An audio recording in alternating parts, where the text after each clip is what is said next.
अब ये बैठी हुई है, खड़े होकर के ये बताएंगे। अब इस बॉडी का जो वेट है ये इसका जो इसको बोलेंगे एक्यूप्रेशर बॉल। अब इसका बॉल नीचे तक कैसे चला जाएगा, ठीक है। अब ये बॉल का मान लो वजन है 50 ग्राम या 100 ग्राम, मान लो 100 ग्राम, ठीक है। 100 ग्राम इसका वजन है। ये 100 ग्राम का वजन सबसे पहले हथेली पे है, फिर हथेली से आएगा यहाँ पे, इसको क्या बोलते हैं, रिस्ट जॉइंट। यहाँ से आएगा रेडियो अल्नर पे, रेडियो अल्नर जॉइंट, अच्छा, जो कि रेडियस और अल्ना से जुड़ करके बना है। उसके बाद कहाँ आएगा, एल्बो पे। एल्बो से वो बाहर कहाँ जाएगा, शोल्डर। उसके पहले ह्यूमरस पे, ठीक है, ये हड्डी है ना यहाँ पे। एल्बो जॉइंट के बाद कहाँ जाएगा, ह्यूमरस पे। ह्यूमरस के बाद कहाँ जाएगा, शोल्डर पे। शोल्डर में पढ़ाया गया होगा एक्रोमियोक्लेविकुलर एंड स्टर्नोक्लेविकुलर। तो एक्रोमियोक्लेविकुलर होता है जब हमारा क्लाविकल स्कैपुला के एक्रोमियन प्रोसेस से जाकर के जुड़ता है। ओके, कंफ्यूजन है कोई? थोड़ा स्लो पढ़ाए या चल रहा है? ठीक है, ठीक है। उसके बाद क्या है कि जब हमारा क्लाविकल कहाँ है, दैट इज द, यानी कॉलर बोन को हम लोग क्या बोलते हैं, क्लाविकल बोन भी बोलते हैं।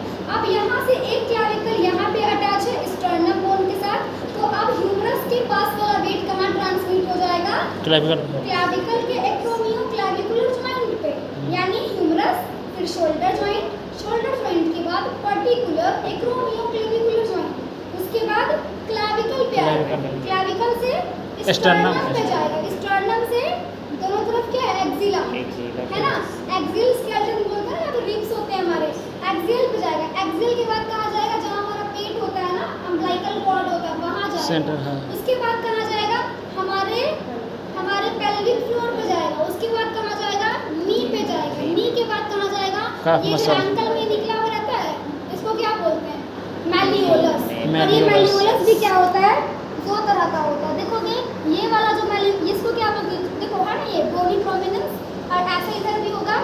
एक को बोलेंगे लैटरल मैलियोलस और एक को बोलेंगे मीडियल मैलियोलस। वो मैलियोलस से फिर ट्रांसफर होकर वजन कहाँ चला जाएगा, ग्रेविटी पे।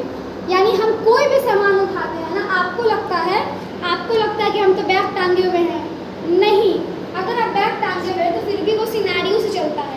यानी सबसे पहले वजन हमारे हथेली पे आएगा, फिर हमारे रिस्ट जॉइंट पे, फिर रेडियो अल्नर पे, फिर हमारे एल्बो पे, फिर हमारे ह्यूमरस पे, फिर हमारे शोल्डर पे, फिर एक्रोमियोक्लेविकुलर जॉइंट पे, फिर क्लाविकल पे, फिर स्टर्नम पे, स्टर्नम से एक्सियल स्केलेटन पे, फिर ये पेट का जो अम्बिलिकल कॉर्ड है वहाँ पे, फिर वहाँ से पूरे पेल्विक यानी हिप जॉइंट पे, वहाँ से कहाँ चला जाएगा, नी पे, नी से कहाँ जाएगा, मैलियोलस पे, और मैलियोलस से ज़मीन पे। तभी ना लोग बोलते हैं कि ग्रेविटेशन फोर्स हमें मिलता है। ग्रेविटेशन फोर्स क्या करता है, असिस्टेंस प्रोवाइड करने का काम करता है।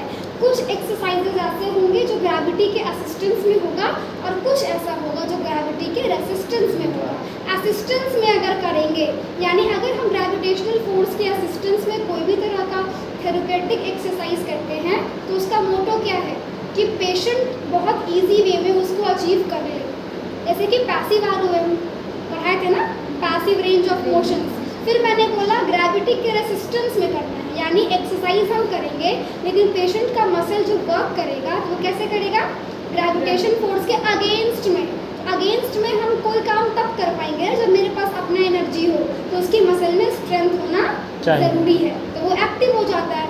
लाइक हम लोग क्या है, एक्टिव रेंज ऑफ मोशंस के हिस्सेदार है ना जी। हम लोग कैसे काम कर पा रहे हैं, मेरा मसल कैसे काम कर रहा है, our muscle is anti-gravity muscle because we are opposing the gravitation force। समझ आया? हम लोग क्या कर रहे हैं, ग्रेविटेशन से लगने वाले सारे फोर्सेस को अपोज कर रहे हैं। अगर आप अपोज नहीं कर पाइएगा, कैंसिल नहीं कर पाइएगा, तो गिर जाइएगा, यानी बैलेंस हमारा मेंटेन ही नहीं होगा। अभी हम सब लोग ग्रेविटेशन फोर्स को क्या कर रहे हैं, कैंसिल कर रहे हैं। Paralysis, cerebral palsy, ataxic gait, alcohol लेने के बाद जो इंसान का जो गेट पैटर्न हो जाता है, वो लोग में बैलेंस की कमी होती है, तभी वो लोग इधर उधर गिरते फिरते रहते हैं। क्यों?